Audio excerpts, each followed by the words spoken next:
we're in the middle of nowhere. The streets are very bad. Actually, it's no streets, it's just like mud.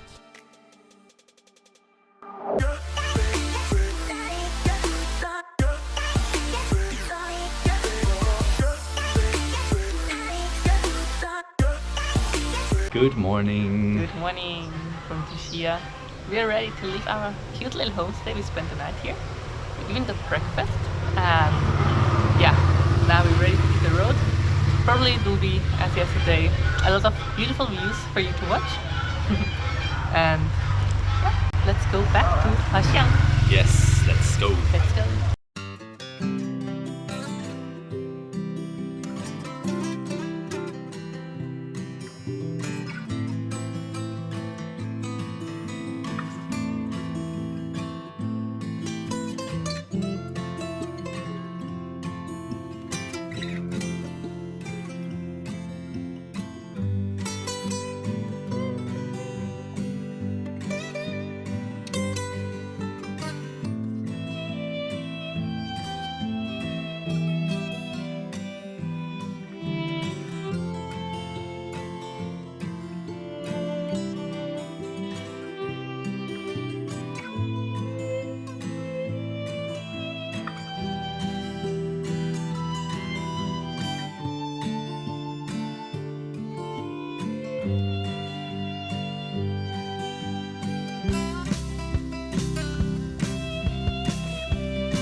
The village down in the valley we just passed by is really authentic and also really old. They have these very old plows, the wooden plows, which we see at home in the museum and think, wow, it's so old, and wow, how must it have been to work with that? And the people here, for them, it's everyday life. So very interesting valley.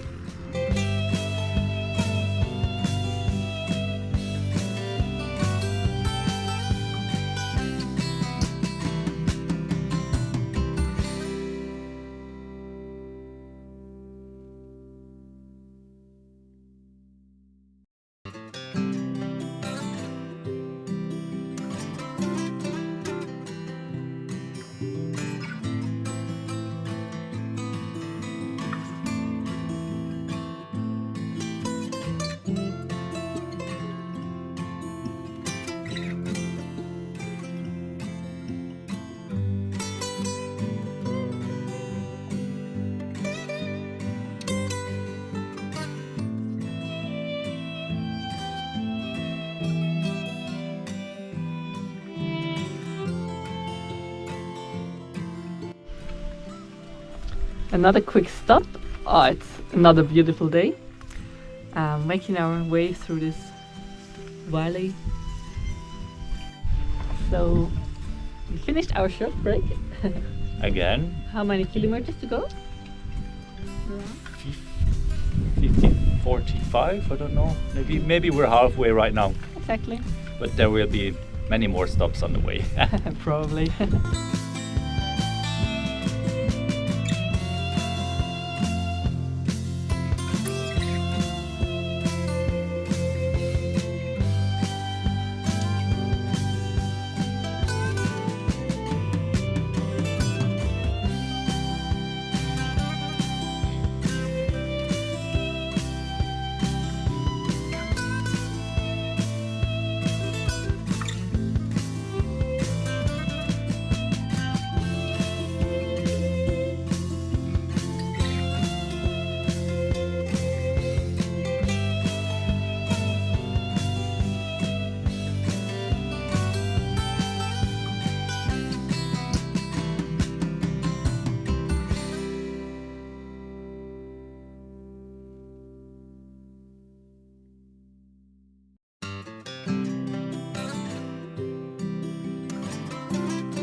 Ah, we made it. We're back in Ha Giang.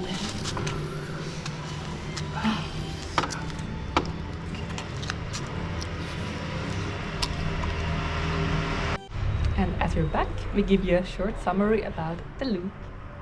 Yeah, what about the road conditions? Good question.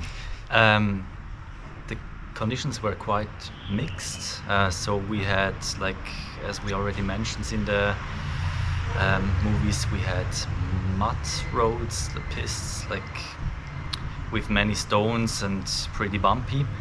On the other end, we also had really good roads with absolutely no obstacles.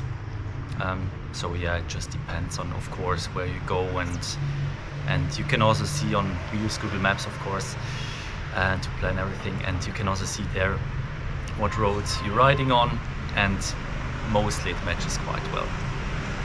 What about the views? The views? You like the views that much? I just like the views as we go. So yeah, of course they were amazing. It was crazy as how often we went like down to the valley and then up to the pass and mountain tops, and then again down to the valley. So yeah, it was an up and down, and with the up and down it was like views and nice sceneries, and yeah. And I think the whole loop, the full 4 days, we had nice sceneries. So there was not one day we were like, oh, it's not that good. Maybe the first day was not that cool because the weather was not the best. But other than that, it was amazing. Every day was a bit different. Which one was your favorite? Which day? The third day. The third day. Because yeah. there was like, it was the first time we went off like the main roads, and we, yeah, gone onto one of these mud roads. But I like them because it's adventurous and it's quite tricky to drive them. It's a challenge, and I like challenges. And yeah, whenever you go like away from the main roads, it's just way more beautiful, everything, and also way more authentic. And I think there it was like all of a sudden we got into this really remote valley, and it was just so nice. It was, yeah, it was just magical. And also to see these rural villages where people live and how they work, how they farm, how they, yeah, spend their life. It was really authentic, something we have not seen here before. So it was, I think, the most authentic place we've been so far. It's also because here live so many separated groups of people, ethnicities. Yeah. So many of them here, and they don't have, like, as we already mentioned, they're not connected to like the modern world, and they still have this old. I think everyone has a smartphone. Yeah, everyone has a smartphone, at least one. But other than that, and a motorbike. Yeah, other than that, they really don't have that much. Yeah, and they also dress like with the traditional clothes, and it just looks so pretty, everything. And also the huts, the houses, they're like still wooden houses, but still like made in a traditional way. And it's just so different than like the area which is connected to kind of the world, and it's just more beautiful there. And also like the place we spent the night, the Shia, was really an authentic small village. We had also like a really authentic small cabin for ourselves. Like really, there was no heating, no air conditioning. We got 2 blankets, which is warm enough. So yeah, it got quite cold, but still it's warm enough. So yeah, that's it from the Ha Giang loop. And we are going back to Hanoi now, spend 2 more days there, and then see you at the new destination. Bye bye. Bye bye.